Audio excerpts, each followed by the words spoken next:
Pela manhã, o sol começava a surgir por trás da cordilheira, lançando raios dourados e quentes sobre a floresta verdejante. Tu-Tien caminhava sozinha ao longo de um riacho pequeno, os pés descalços mergulhando na água cristalina. Ela se abaixava, cuidadosamente, coletando caranguejos e caramujos agarrados sob a lama. As mãos, já tão acostumadas a esse trabalho, que não hesitavam nem um pouco. Desde que deixou a casa do marido, a vida dela, embora difícil, tornou-se mais tranquila. Sem mais os gritos e as imposições dos outros, ela agora era livre para conduzir sua própria existência. Depois de encher um cesto com caramujos, Tu-Tien deixou o riacho e seguiu pela borda da floresta. Ao avistar um trecho de água cristalina, com ondas suaves refletindo o céu, ela parou. Após um dia inteiro suja de lama, decidiu se lavar um pouco para se refrescar. Tirando o lenço que cobria a cabeça, Tu-Tien sentou-se à beira do riacho, jogando água fresca no rosto com as mãos. Soltou os cabelos longos, penteando suavemente com os dedos enquanto a correnteza levava a sujeira embora. Uma brisa leve soprava, trazendo o aroma da terra, das árvores e da vegetação. Tu-Tien fechou os olhos, aproveitando aquele raro momento de paz, em meio aos dias de luta. Depois de lavar as roupas, ela voltou para sua caverna. No caminho, o canto dos pássaros ecoava entre as folhagens, e os raios de sol atravessavam as copas das árvores, formando feixes de luz brilhantes no chão. Enquanto isso, na casa do CEO Tuan, Dona Tu, mãe dele, estava no sala trabalhando.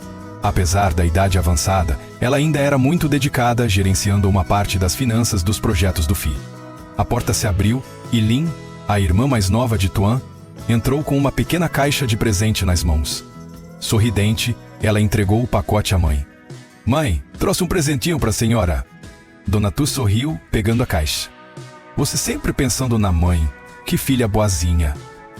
Mãe e filha sentaram-se no sofá, conversando animadamente. Pouco depois, a porta se abriu novamente. Dessa vez era Tuan. Vestindo uma camisa branca, o rosto ainda carregava traços de cansaço após uma manhã agitada.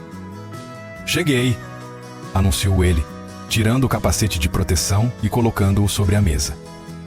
Lin correu até ele, empolgada. Manano, hoje você conseguiu voltar cedo? Não exatamente, só que hoje à tarde tem um tempinho.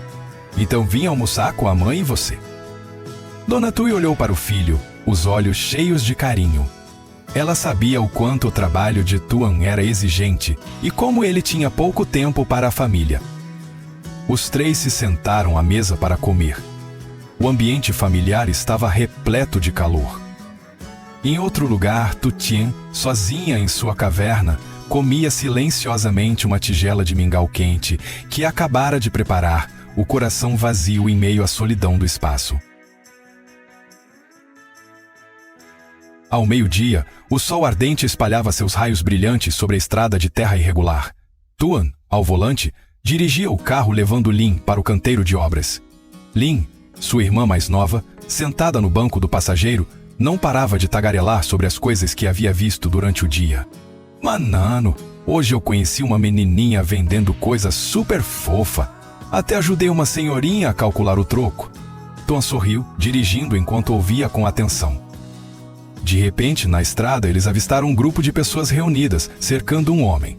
De longe, Tuan reconheceu Shain, o ex-marido de Tu-Tien, sendo acuado por um bando de marginais. Você teve coragem de fugir da dívida, Shai. Um homem alto e corpulento agarrou Xiene pela gola da camisa, enquanto os outros o ameaçavam ao redor. Xiene, assustado, gaguejou. Eu vou pagar. Só me deem um pouco mais de tempo. Sem hesitar, Tuan encostou o carro no acostamento e desceu, os olhos frios fixos no grupo à sua frente. O que está acontecendo aqui? Perguntou ele, a voz grave e carregada de autoridade. Um dos marginais virou-se, franzindo a testa. Não é da sua conta. Fica fora disso. Tuan avançou calmamente, o olhar cortante. Quanto ele deve a vocês? O líder do grupo estreitou os olhos, avaliando Tuan e percebendo que ele não era um qualquer. Não é muito, só uns poucos milhões. Se eu não pagar hoje, não vai ter paz. Tuan pensou por um instante, pegou o celular e fez uma ligação para transferir o dinheiro. Após confirmar que o pagamento havia sido recebido, os marginais lançaram um último olhar ameaçador para Weshene e se retiraram. Shin, aliviado, olhou para Tuan, atônito. Obrigado, mas por que você me ajudou? Tuan respondeu com frieza. Não foi por você. Só não quero confusão por aqui. Dito isso, ele voltou para o carro e seguiu dirigindo em direção à caverna de Tu Tien. Nesse momento, Tu Tien estava voltando para sua caverna quando viu Sheren parado em frente à sua cabana. Ele deu um sorriso forçado, a voz melíflua. Tien, vim te procurar. Eu sei que errei. Volta para casa, eu vou mudar. Tu Tien apertou os punhos. Você ainda tem coragem de aparecer aqui, depois de tudo o que me fez? Shin riu sem graça, tentando se aproximar, mas nesse instante, Tom e Lin chegaram. Ela não é mais sua esposa, não a incomode, disse Tom, a voz firme e séria. Shin encarou Tuan, os olhos escurecendo, mas acabou se afastando sem escolha. Tu Tien respirou aliviada, olhando para Tuan com um sentimento difícil de descrever. Pela primeira vez em muito tempo, ela sentiu que alguém realmente estava ao seu lado.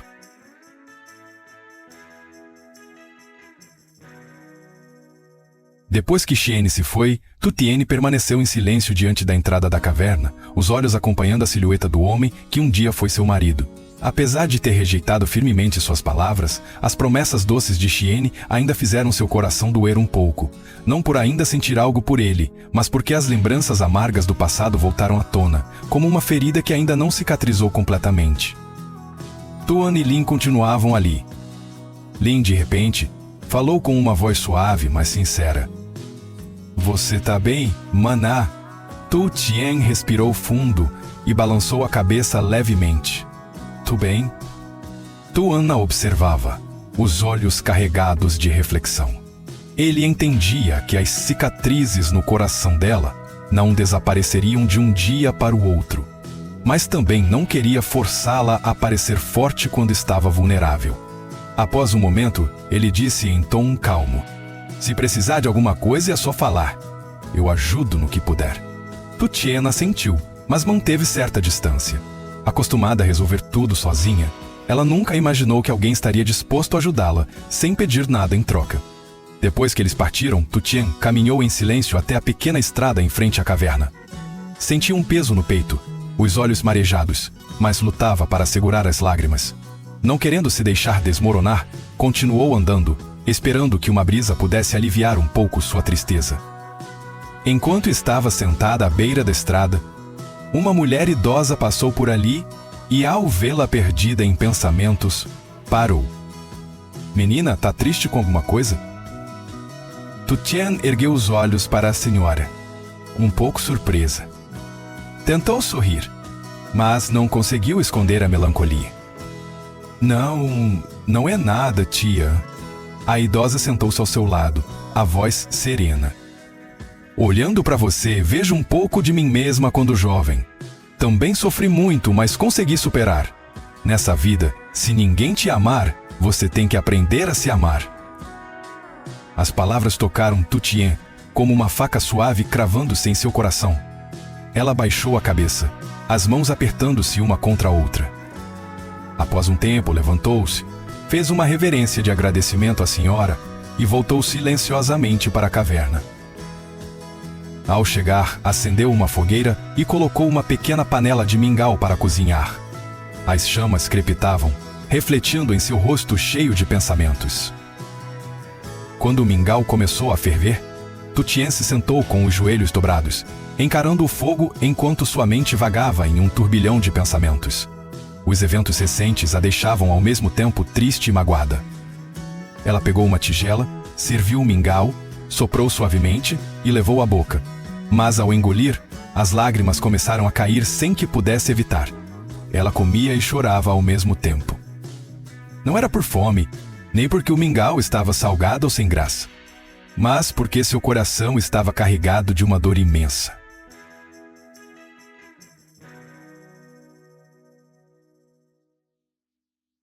Na ampla sala de estar da mansão de Tom, Dona Tu, mãe de Tom, estava concentrada revisando os livros de contabilidade. Lin, a irmã mais nova de Tuan, entrou vinda do lado de fora com um sorriso radiante, segurando o celular e uma pequena caixa de presente. Ela colocou a caixa sobre a mesa e sentou-se ao lado da mãe. "Mãe, tenho uma coisa para contar", disse Lin, animada enquanto abria o celular e mostrava uma foto para a mãe. Dona Tu ergueu uma sobrancelha e olhou para a tela. Ficou surpresa por um instante, mas logo reconheceu que era Tu Tien, a jovem que havia devolvido o dinheiro que ela deixara cair outro dia. "Não é aquela moça que ajudou a mãe da outra vez?" perguntou Dona Tu intrigada. Lin assentiu com um sorriso travesso. "Exatamente, mãe. O nome dela é Tu Tien. Ela está vivendo em uma situação bem difícil, mas é muito honesta e trabalhadora." Dona Tu ficou pensativa por um momento, os olhos refletindo uma leve contemplação. Uma garota pobre, mas sem ganância e com grande senso de dignidade, nem todos eram assim. Após um instante, ela virou-se para Lin e disse suavemente: "A gente deveria fazer algo para ajudar ela." Lin assentiu com entusiasmo.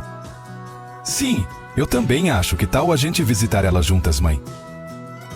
Sem hesitar, Dona Tu e Lin começaram a preparar alguns presentes, incluindo arroz, alimentos secos e alguns itens essenciais. Depois pegaram o carro e seguiram em direção à caverna onde Tu Tien morava. Ao chegarem, Tu Tien estava sentada em frente à entrada da caverna, os olhos perdidos em pensamentos distantes. Ao ouvir passos, ela levantou a cabeça e ficou surpresa ao ver a mãe e a irmã de Tom.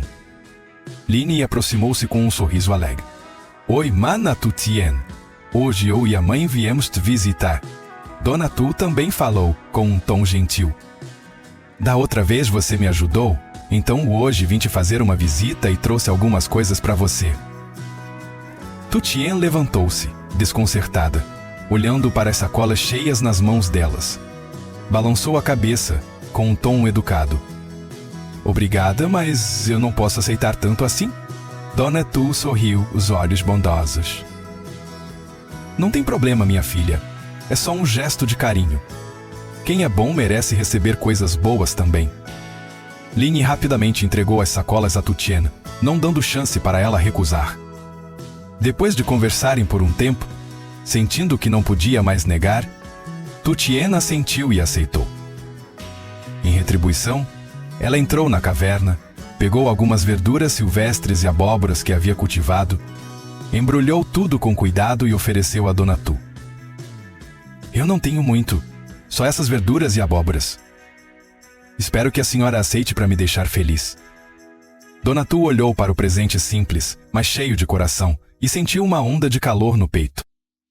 Ela assentiu suavemente, aceitando com um toque de emoção.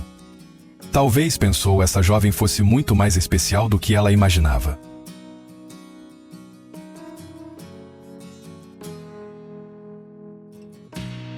O sol já estava alto, lançando uma luz intensa sobre o canteiro de obras onde Twin supervisionava o progresso da construção.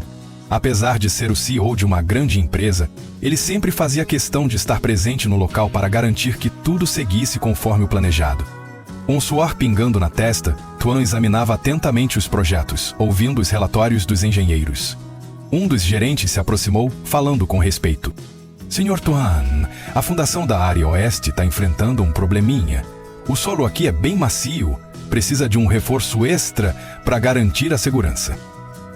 Tuan assentiu, o olhar afiado. "Certo, então sigam o plano de reforço que foi proposto. Quero tudo bem firme antes de passar para a próxima etapa." Depois de verificar mais alguns detalhes, Tuan voltou para o carro e seguiu para casa. No caminho, de repente, pensou em Tu Tien. Como ela estaria hoje? Com isso em mente, decidiu fazer uma parada rápida na caverna onde ela vivia. Tuan estacionou o carro, desceu e olhou ao redor. A cabana improvisada de Tu Tien ainda estava lá, mas o interior parecia silencioso. Não havia sinal dela, e ele franziu a testa, sentindo uma leve preocupação crescer no peito. Será que ela foi para algum lugar? Ele se aproximou, espiando dentro da cabana. Tudo estava arrumado, o que indicava que ela não havia abandonado o lugar, mas claramente não havia ninguém em casa. Após esperar um pouco sem ver sinal de Tu Tien, Tuan decidiu voltar para casa. Nesse momento, na mansão de Tuan, Dona Tui e Lin estavam na cozinha preparando o almoço. Lin ajudava a mãe a lavar as verduras com agilidade, enquanto Dona Tui cozinhava uma panela de canja que exalava um aroma delicioso. Mãe, o Manano deve estar morrendo de fome. O que a senhora fez hoje? Canja de galinha com ervas medicinais, carne cozida com ovos e verduras cozidas. Tudo que ele gosta. Dona Tu respondeu com um sorriso. Enquanto mãe e filha trabalhavam animadamente, Tuan chegou em casa. Ao entrar e ver aquela cena familiar, sentiu o coração mais leve. Manano, você chegou. Vai lavar as mãos, o almoço já está quase pronto. Lin correu para recebê-lo. Tuan sorriu, mas sua mente ainda estava presa ao que acontecera antes. Quando a família se sentou à mesa para comer, Dona Tu notou que o filho parecia pensativo e perguntou: O que foi, filho? Algum problema na obra hoje? Tuan balançou a cabeça. Não é nada, mãe. Só que no caminho de volta, passei pelo lugar onde a Tu Tien mora. Mas ela não estava lá. Tuan ficou quieto, mas por dentro ainda sentia uma inquietação. Por que ele se importava tanto com ela? O almoço seguiu em um clima acolhedor de família, mas em algum canto da mente de Tuan, a imagem de Tu Tien continuava a pairar, sem que ele conseguisse afastá-la. Tay, hắn hiểu cô đã quá chịu nhiều đau khổ, nhưng hắn vẫn muốn níu kéo. Anh sẽ không để chuyện đó xảy ra nữa. Em về đi, dù thế nào, nhà vẫn là nhà của em. Tử Tiên im lặng hồi lâu, rồi nhẹ nhàng nói: Nhà ư? Tôi đã không còn nhà từ lâu rồi. Câu nói ấy như nhát dao cứa vào lòng Chiếm. Hắn biết, dù có làm gì, cô cũng không muốn quay lại nơi đó. Không phải vì cô cố chấp, mà vì trái tim cô đã nguội lạnh. Gió rít qua hang đá, cuốn theo lớp tro tàn bên bếp lửa. Chiến hiểu rằng, lần này cô thực sự đã buông bỏ tất cả. Tử Tiên ngồi lặng lẽ trước cửa hang, đôi mắt nhìn xa xăm về phía cánh rừng bạt ngàn. Sau khi từ chối quay về nhà, cô biết là mình đã thực sự cắt đứt mọi sợi dây ràng buộc với quá khứ. Không còn